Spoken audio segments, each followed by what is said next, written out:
Allan Kardec, no Livro dos Espíritos, esclarece que quando o corpo morre, o espírito retorna ao mundo espiritual. No livro Nosso Lar, o espírito André Luiz, através do médium Francisco Cândido Xavier, revela como vivem os espíritos nas cidades espirituais próximas à crosta da Terra.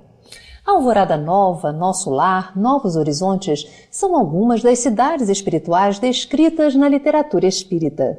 Como são organizadas essas cidades? Como os espíritos residem nelas?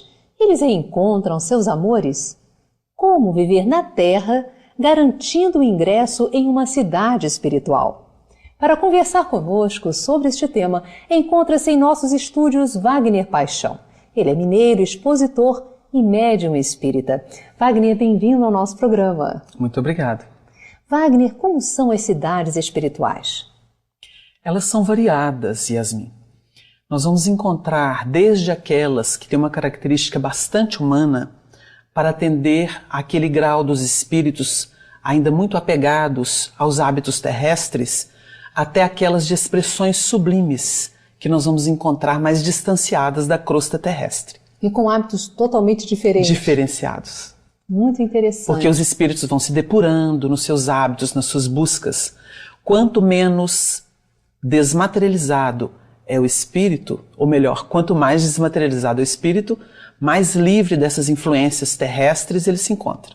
E como é que são feitas essas cidades? Porque é muito difícil para nós imaginarmos uma matéria no plano espiritual que componham as casas, os lugares. Como é que isso acontece? O mundo terrestre é uma referência muito boa para a gente refletir acerca dos valores espirituais. Nós vamos encontrar desde aqueles elementos rudes no conhecimento, na manifestação, montando aqueles grupamentos que nós temos vários deles em nossa história evolutiva aqui no planeta, desde aquelas mansões ou aquelas organizações em que o apuro, a arquitetura, o bom gosto, a espiritualidade se revelam. Então, no mundo espiritual, nós vamos ter desde as mais rudes, muito próximas da Terra, até aqueles ambientes em que os espíritos superiores, muito depurados, habitam. Como é que eles se agrupam e organizam em termos sociais? Por afinidades morais, decisivamente morais. Nós não encontraremos no mundo dos espíritos a miscelânea, a mistura, essa pluralidade de caracteres morais como nós reconhecemos aqui na Terra. Porque no plano terrestre, no plano material, é o ambiente das provas, das expiações, do preparo, dos aprendizados, em que uns influenciam os outros, numa escalada que vai desde aquele mais rude, mais primitivo, até aqueles que denotam excelências morais e espirituais. Muito interessante, Wagner. Que tipo de trabalhos os espíritos realizam? De toda a ordem, consoante nós observamos no mundo. Nós temos estruturas em que os espíritos vivem que obedecem mais ou menos aos nossos regimes aqui de produção, de organização. Nós temos também aquelas manifestações bastante promíscuas, em que os espíritos desatinados, desorientados, eles se viram. André Luiz, por exemplo, vai citar no livro Nosso Lar que ele arrancava raízes, porque ele tinha a impressão de ter fome e que precisava se alimentar. Então eles vão apresentar essas características quando muito atrelados, condicionados à vida terrestre, viciados até nesse sentido. E vamos encontrar aqueles que não necessitam dessas manifestações e que se ocupam, por exemplo, das artes, da filosofia, do pensamento mais elevado, das virtudes. Então nós temos um romance de Emmanuel que é Renúncia, em que nós vamos encontrar Alcione vivendo em Sírius, fora do sistema solar, desenvolvendo ali o recurso da arte a serviço de Jesus, porque ela estava vinculada à evolução da Terra. E isso com a missão de trazer naturalmente, através da sua pesquisa, como trouxe, novos dados, né? Como trouxe, porque ela veio aqui e se revelou uma artista. E demonstrou uma criatividade, uma capacidade de virtude que assombra. Agora, as pessoas que tiveram doenças graves na Terra e desencarnam, elas continuam ainda com esses registros? Tudo é um processo mental, Yasmin. Nós observamos que as criaturas deseducadas espiritualmente, que não atendem aos apelos da consciência, elas geralmente precisam de amparo, de muito cuidado no mundo espiritual. Tanto que existem os hospitais, existem aqueles departamentos como Nosso Lar brilhantemente registra, como os da regeneração, em que nós temos espíritos de toda ordem, conscientes, espíritos ainda atormentados, mas dentro de um processo de terapêutica. Não somente nas colônias, nas cidades espirituais formalizadas, como Nosso Lar e outras que existem, que nós já conhecemos, como naqueles postos que existem incrustados no umbral. Vamos falar um pouquinho sobre André Luiz no Nosso Lar. Ele relata que ele era médico aqui na Terra. Quando ele desencarna, ele assume a postura de médico no mundo espiritual? De forma alguma. O curso, a experiência que ele teve na Terra, sem dúvida alguma, é uma base de referência. Mas vamos recordar que André Luiz voluntariamente se inicia na terapêutica, na medicina transcendente do mundo espiritual, limpando vômitos. Então, na verdade, ele se candidatou. Ninguém estabeleceu isso para ele. Ele, dentro daquele espírito de solidariedade, percebeu o companheiro passando mal e foi lá limpar. E assim ele se candidatou a retomar um aprendizado. Porque se altera tudo. Nós temos aqui uma visão muito materialista, muito própria dos mundos densos. E no mundo espiritual, a terapêutica tem outras vigas de sustentação, como princípios, de vida universal. Wagner, você fez uma referência ao umbral. Vamos falar um pouquinho, explorar um pouquinho essa questão do umbral e falar também, aproveitando, da casa transitória de Fabiano de Cristo, que é mencionada por André Luiz no livro Obreiros da Vida Eterna. Sim, nós observamos que a misericórdia divina é extraordinária. Nós ainda não conhecemos o amor de Deus por nós. Nessas zonas de sofrimento, de purgação espiritual, que André Luiz denomina umbral, e que são vários departamentos, ele tem uma extensão impressionante. E a gente faz até uma reflexão aqui. O umbral foi produzido e sustentado por nossas energias malsãs. A criatura que pensa mal, que sente aquilo que não deve, ela sabe que não deve, ela está cooperando com a sustentação desses ambientes sombrios em torno da nossa terra. Então não é de forma alguma uma criação divina? Não, Deus não cria o mal. Isso é produto do homem, das nossas necessidades de aprendizado. Porque nós produzimos na ação deliberada. E as consequências nós colheremos porque esses ambientes nasceram do nosso íntimo.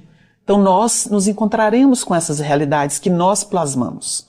Então o umbral é uma forma de induzir a criatura a se ver naquilo que ela não edificou convenientemente, fugindo a isso tudo que nós encontramos na natureza, no universo que é infinito e que é a expressão legítima de Deus. E graças a Deus nós temos essas casas transitórias como as de Fabiano de Cristo que dão socorro às entidades que lá estão. Exatamente. Então a misericórdia permite que aqueles que se melhoram e outros idealistas que vêm das cidades já equilibradas, do mundo maior, eles organizem estes postos de amparo, de socorro aos que se arrependem, aos que começam a suplicar amparo, que apresentam tendência para mudar de vida, de padrão mental, de padrão sentimental. E eles são recolhidos nestes postos. Eles formam uma estrutura impressionante, isolando aquilo que representa socorro do restante, daquele ambiente geralmente saturado de miasmas pestilenciais, porque é produto das iras, dos ódios, das vinganças, das inconformações, das revoltas das criaturas humanas que encontram a desencarnação e continuam a viver naquilo que plasmaram. Fala um pouquinho das expedições socorristas. São compostas por todos aqueles que de boa vontade, reconhecendo a bondade divina, se sensibilizam com a dor do seu semelhante porque viveram estas dores.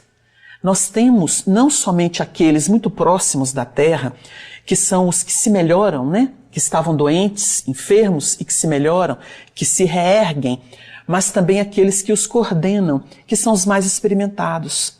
Às vezes egressos dessas lutas, porque todos passamos por equívocos, por erros. Então os espíritos que se iluminaram também se devotam a esta causa de socorro aos semelhantes, porque isso é manifestação do amor que nós aprendemos de Deus. E o que ocorre com as crianças que desencarnam e os jovens também?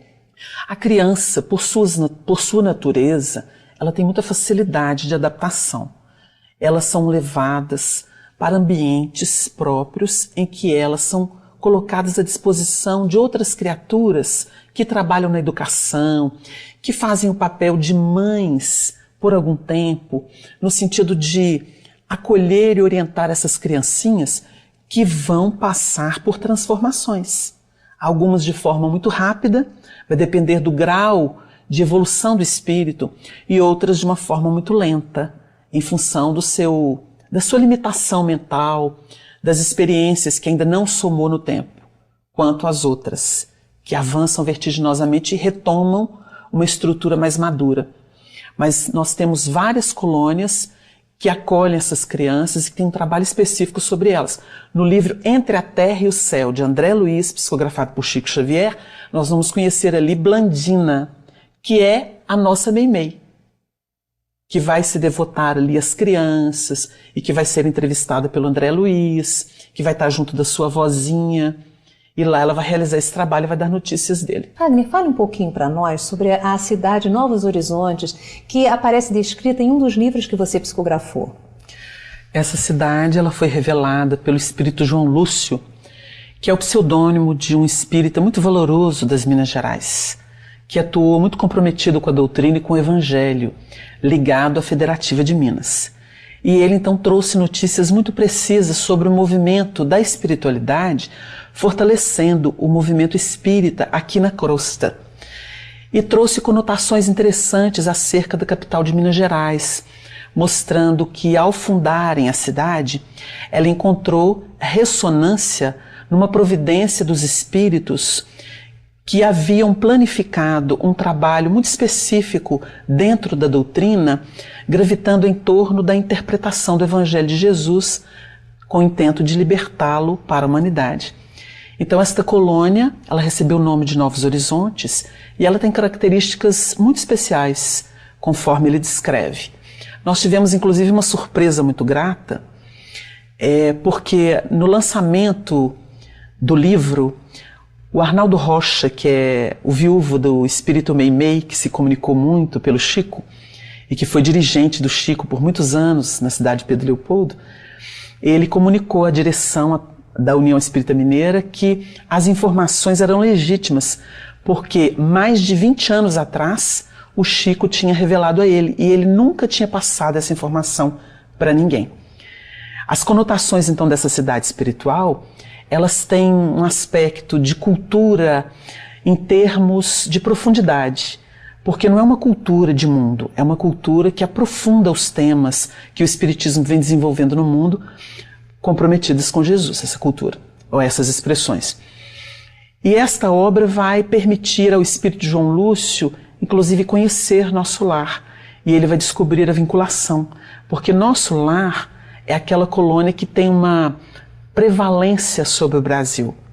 Foi uma das primeiras manifestações dos espíritos na nossa terra para atender à demanda mais qualitativa de trabalho realizado aqui neste país quase continental com uma missão muito especial.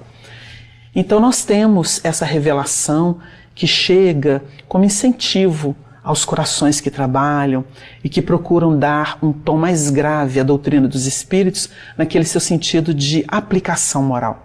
Muito bom. Você é médium com uma faculdade de desdobramento, ou seja, você sai do corpo físico com consciência às vezes, não é mesmo? Corre. Você alguma vez foi a uma dessas cidades espirituais? Nós já tivemos oportunidade de visitar algumas cidades, dentre elas Novos Horizontes, na sua base. Eu não conhecia amplamente a cidade, mas eu tive dificuldade quando o espírito começou a narrar sobre essa cidade. E eu fiquei bloqueado alguns dias no processo da psicografia, porque infelizmente a gente assusta. Nunca tive notícia, não tinha a menor referência sobre essa história e os espíritos então autorizaram uma ida até aqueles movimentos básicos vibratórios que sustentam a cidade. E eu tive ali uma incursão e senti a realidade desta colônia que tem um papel muito importante naquela região. Mas visitei outras regiões de expressão menor em que pude observar a beleza das plantas e dos animais. Então, por exemplo, regatos com peixes que tinham formas geométricas muito coloridos e aquilo dava um tom de beleza, uma vitalidade àquele ambiente. Visitei também outras regiões de menor expressão, em que eu percebia o sofrimento, a luta das pessoas em função da sua retaguarda bem comprometida. Então a gente tem tido a oportunidade de vislumbrar alguma coisa do mundo espiritual. Wagner, as criações, as invenções na Terra têm inspiração do plano espiritual? Permanentemente. Nós temos inclusive uma citação no livro Os Mensageiros de André Luiz sobre aquele quadro do martírio de Saint-Denis. Nós tivemos a oportunidade durante o Congresso de Paris em 2004 de vê-lo no Panteão de Paris. O André Luiz vai descrever a informação do benfeitor, quando ele fala, que beleza, vocês copiaram lá da terra, né? Fala assim, não, meu filho, o artista veio aqui, identificou a tela, sensibilizou-se e a reproduziu na terra. Então nós temos esses acontecimentos muito corriqueiros, tanto é que nós temos a literatura de má qualidade, a literatura de boa qualidade, que é uma inspiração do mundo dos invisíveis. As criaturas geralmente não sabem que são movidas sob a influência dos espíritos, mas isso é a grande realidade. Nós temos a imaginação e vamos dar àquilo que conhecemos uma derivação, um estilo que nós próprios desenvolvemos. Nós não somos robôs, mas nós sempre partimos de alguma coisa que nós conhecemos.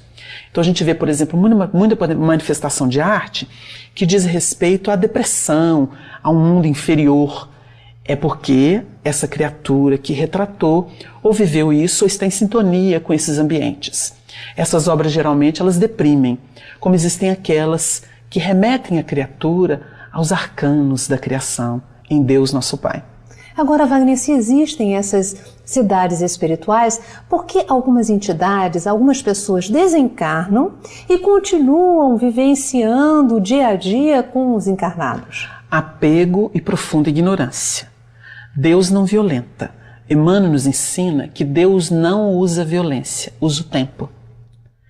E a partir disso nós vamos compreender que essas criaturas que ficam gravitando em torno da Terra, porque elas se alimentam desse material que a Terra produz e que elas produziram enquanto encarnadas e continuam a fomentar nos encarnados do mundo espiritual.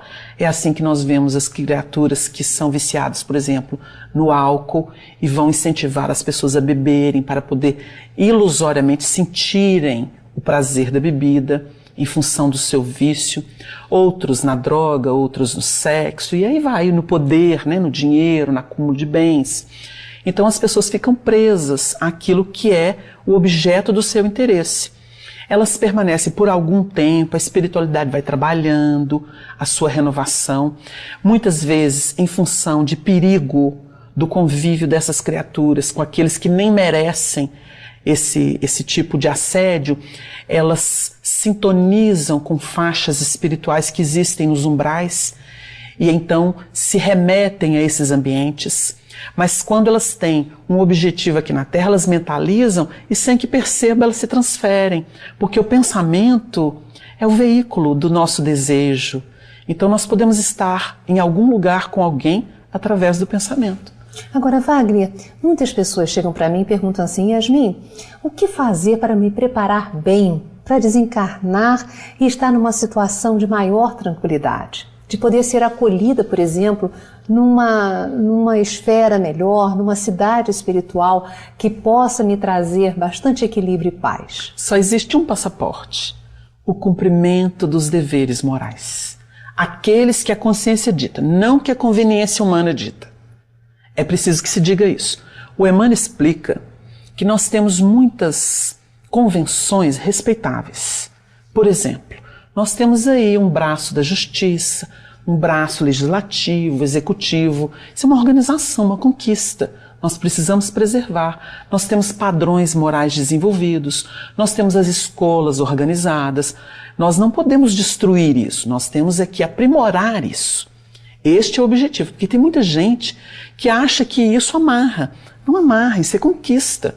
Nós temos é que depurar as nossas técnicas, os nossos métodos, a nossa didática, lidando com isso que fomenta os nossos estados de crescimento internamente. Então a pessoa, cumprindo seus deveres morais, aqueles que ela procura registrar da consciência, todos conseguem. Basta que a pessoa estabeleça um estacato nesse movimento externo da vida. Você propõe muita meditação com Jesus. É esse momento em que nós vamos nos encontrar e vamos buscar a inspiração com Ele, o Senhor nosso. Neste momento, nós vemos claramente aquilo que não está bem e aquilo que vai bem. Nós continuamos a investir no que está bem e vamos procurar nos desligar, desvincular daquilo que não vai bem em nós, ou a partir de nós. Seguindo isso, nós estamos caminhando para os braços de Deus. Agora, é necessário nós passarmos pelo umbral para chegarmos às cidades espirituais? Forçosamente, mas não necessariamente sentir o umbral. Porque o umbral circunda a Terra. Ele está em torno da nossa Terra. Quando nós avançamos para mais além, nós vamos atravessar. Mas é questão de densidade, de ressonância.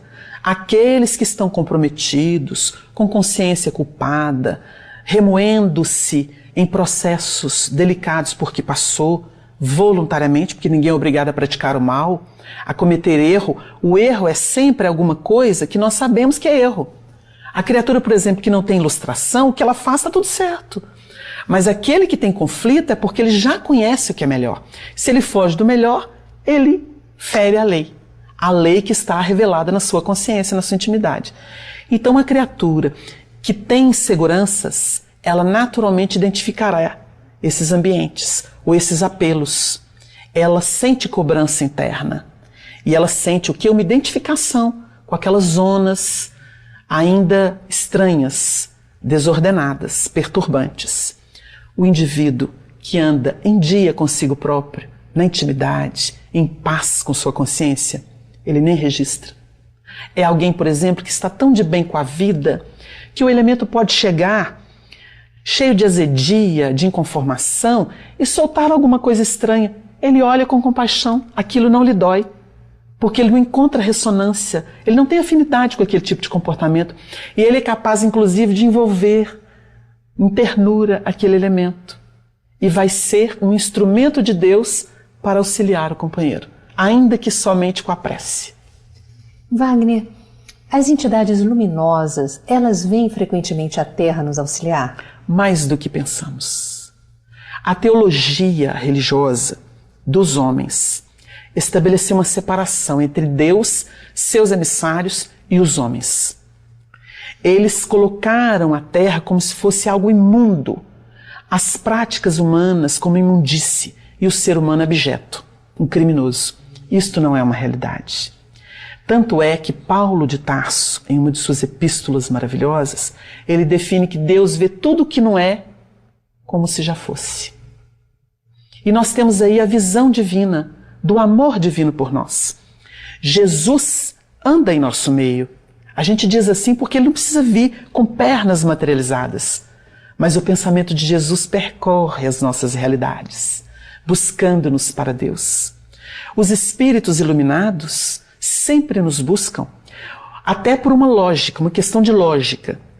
Sem esse material de trabalho, como eles adquiririam mais sabedoria e mais luz? É no trabalho que nós nos capacitamos. Então os espíritos superiores dependem de nós e nós dependemos daqueles que estão aquém de nós no plano das necessidades. Nós vivemos na luz. Não percebê-la é um problema nosso, pessoal, não de Deus. Wagner, suas palavras finais. Nós temos um compromisso de iluminação espiritual, porque a vida em Deus significa a nossa elevação permanente para essas belezas que nos aguardam pelo infinito. Quando nós fugimos de Deus, nós nos complicamos, naquele egocentrismo, naquele personalismo deprimente. Abrir mão de si mesmo, seguindo a vontade de Deus. Isso significa construir uma vida melhor para nós e para todos que nos cercam. Obrigada, Wagner, pela sua participação no nosso programa. Nós agradecemos de coração.